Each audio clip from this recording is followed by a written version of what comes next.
Carley of Gnarly Gaming, and welcome couchside with me as I geek out about games.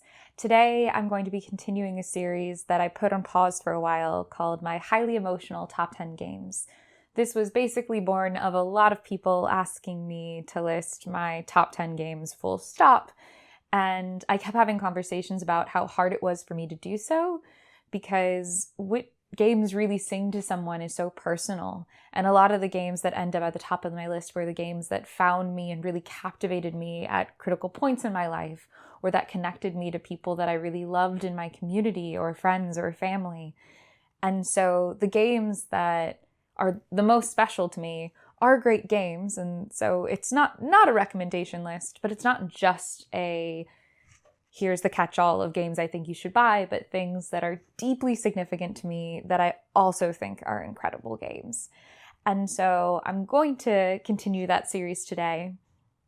And part of the reason that I had put it on hold was because I felt like the list in a lot of ways was changing with me.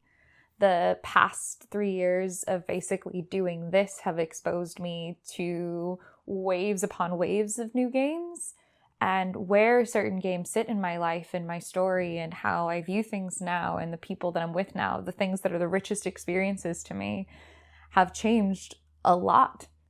So that initial list that I crafted felt a little flatter to me in some places. I'm happy with all of the ones that I've done so far, and a lot of them tell incredible stories, such as when I was proposed to with a copy of a game, and some of the games that really sent me soaring into the hobby and that hold me when I'm depressed. And all of those things are still very true, but more games have come into my world and hold different and new meanings to me. And so I struggled to figure out exactly how I wanted to articulate this new top 10. It's always been hard for me to do, but I did really want to continue it because I really value that emotional layer to gaming experiences that we share, as well as just talking about the games that set me on fire. So I didn't want to not talk about things because I was bogged down. And so I just wanted to hop back into it. And one of the games that I wanted to talk about did feel like an obvious pick to me, and that was Ark Nova. The reason Ark Nova is so obviously a pick to me is I've played it now for about 2 years, and I've played over 400 games of Ark Nova, probably close to 500 games of Ark Nova at this point. And that has definitely been helped by Board Game Arena, which is a website in which you can play games virtually on. But even if we weren't counting Board Game Arena plays, I still have probably played 50 or so games of Ark Nova. And so about 25 a year, which given the vast number of different games that I play, that is a lot. It is hands down my most played game last year and already one of my most played games this year. And I still love it. And having a game that you love after playing that much and still want to play, like you could convince me to play a game online today or put it on the table and play here today, means something to me. And so I've been swirling and wrapping my head around exactly what it is about Ark Nova that just has its hooks in me. And so many people, it is the number one, I believe, game being played on Board Game Arena right now. It's one that has just kind of captivated folks over the past couple of years. And one of the reasons I think that's true is because Ark Nova is basically Zoo Tycoon, the board game. You're building up a zoo and you're trying to get the most points, and points are really a combination of two different point scales. There's appeal points, which I call woo points, which are basically how exciting your zoo is. This affects things like how much income you get. And largely you're getting those woo points, as I call them, through things like playing exciting animals into your zoo. In order to do that, you have to build enclosures, have any other requirements that they need, and pay for them. And then they go into your zoo, you flip the enclosure closed, and they live in their little happy home. On the other side of it is the conservation track. And these points are basically for fostering largely connection within the global zoo community. And so you're basically going for goals in the game is the big way that you get these. There's grants in the game that incentivize certain continents or animal types that you want to have in your zoo. So something like there could be a grant for having birds, and you want to get about 5 different birds into your zoo in order to claim those points.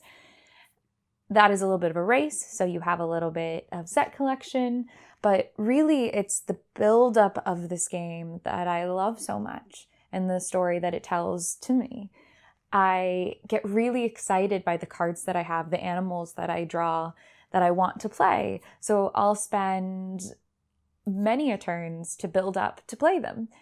So for instance, there's a tiger in the game that you can play that will give you a little bit of conservation points, but mostly appeal points, woo points. And in order to play them, you have to have science icons, which you can get from like different sponsors and other things, but basically like Research Center have to be able to support this animal. They have to be able to live near water, and you have to pay for their cost. It's a big card to build up to, but having that card in my hands and being excited to finally play it and score all those points and have this creature in my zoo, it kind of gives me like a just you wait until I play this tiger kind of feeling. And I get re-delighted by that more and more as I learn the game.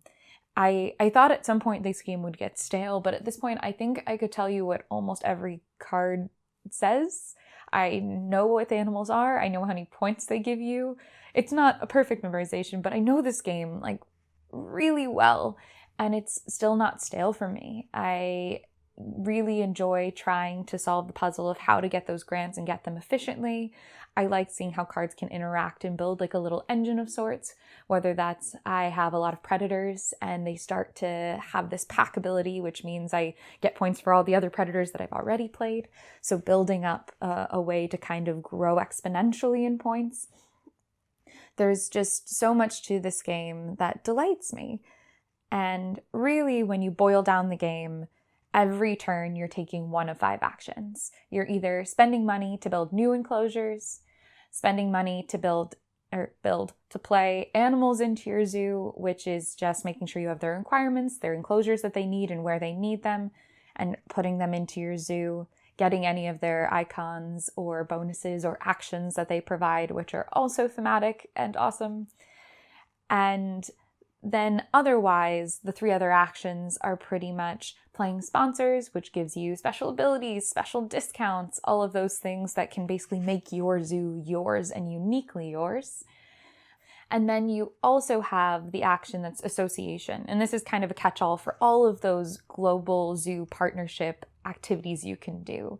You can build up your reputation. You can get global partnerships with different zoos in different continents. You can get university partnerships, which can give you things like those science icons, or just increase your hand size, really beef you up. And then lastly, you have the cards card, which is the one that is the least thematic, but it's basically drawing more cards so you have access to more sponsors, more animals, and even potentially more grants than the game initially provides for everyone to achieve. And all of this swirls together by basically every player taking one of those actions every turn and rotating through until somebody's 2 tracks meet each other. The conservation track and the appeal track run opposed, and when somebody basically has their scores meet in the middle, that will trigger endgame. The positive difference between the 2 tracks becomes your score, so maybe I go really hard on conservation and you just have an appeal engine, and we might end on different parts of those tracks, but we could have roughly similar scores. And I just find this very crunchy and delightful. You take what comes your way, but you really just get to build. And there's such a sense of progression that no matter what happens, I always feel very satisfied in the game. But even more crucially, why I think I've been able to love it so much for as long as I have is because how it accounts for skill set in the game. And I'm not sure if it was fully designed for this purpose, but in the game, there's different zoo maps. And there's a beginner map. They're called Map A, that gives you a lot of bonuses as you build up. Essentially, when you build enclosures and cover bonus spaces, it gives you a kickback. And the Map A is really, really, really generous in terms of the ways it boosts you, but it also pushes new players in directions that help them build up. It gives you extra and high bonuses for achieving things like many global partnerships or finishing all of your university partnerships.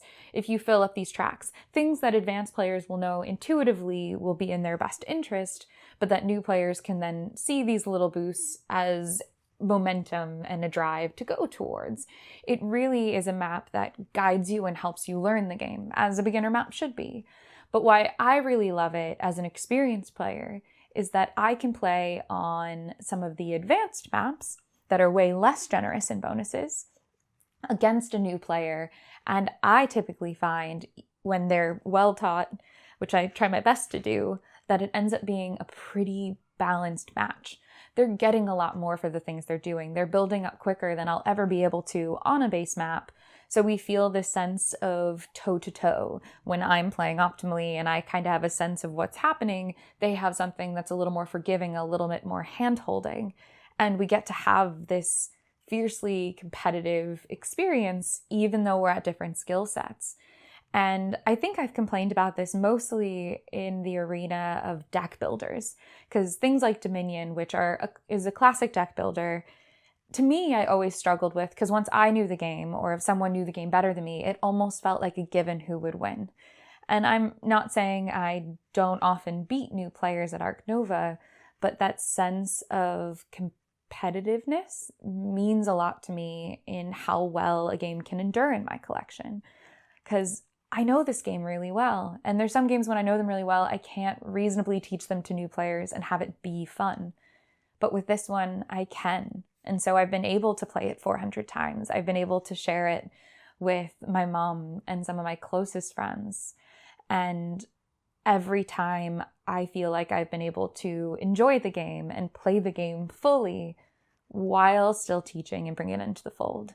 So I think why this one has become such an emotional top 10 for me is how many people I've been able to play and engage with this game, regardless of skill set. And so many of my friends have now come up and play it just as much as me now. And its virtual accessibility means that this game has been at the heart of my virtual gaming, which matters so much to me. As Gnarly Carley has grown, I've made connections all over the world. A couple years ago now, I went to Australia for gaming, and I met what is now a dear friend of mine, Liam, and we've been playing games on Board Game Arena since then. And one of the big ones, like the biggest one, has been Ark Nova for us. I taught it to him virtually. I was able to teach it to him virtually. And now we play all the time, both passively and live together. And now that I've moved to the UK, I have friends in the US that I'm able to play virtually with. It's been a game that I've been able to connect with people regardless of continent and time zone. But I've also enjoyed bringing it to the table and had silly moments with that too. My friend Gnarly, who's in Canada, and we basically met virtually. We played so much Ark Nova online together. When we finally played in person, sometimes we would forget to do things that the computer program would do for us in person. So we wouldn't be flipping things, just kind of like waiting for it to happen, because that's just how many times we've been able to enjoy it together and the rhythm that we were used to when playing. And so I love this game, but I also love the richness of gaming that it's given me, both with new players, both with people in person as well as people virtually. And it's one of those games that I just consistently adore. And I don't see it going anywhere. I think it'll end up being a top game played of this year too. I have the expansion. I've played the expansion. I enjoy the expansion. But I'm also putting expansion plays on hold a little bit because I just moved here and we're diving into Ark Nova here too. We played it twice this past week. And I just want to savor it and take it slow. Enjoy the base game with folks here as they're learning, and then we'll throw expansion into the mix when everyone else is good and ready. I tend to not rush those things. And so I got a taste of the expansion. I got to play it a couple times and I'm excited to continue with it. But I really just enjoy this game as is. And I'm excited for what's ahead for it, but I'm also just excited to keep playing with it. It's easily, at least in this current moment, in my highly emotional top 10.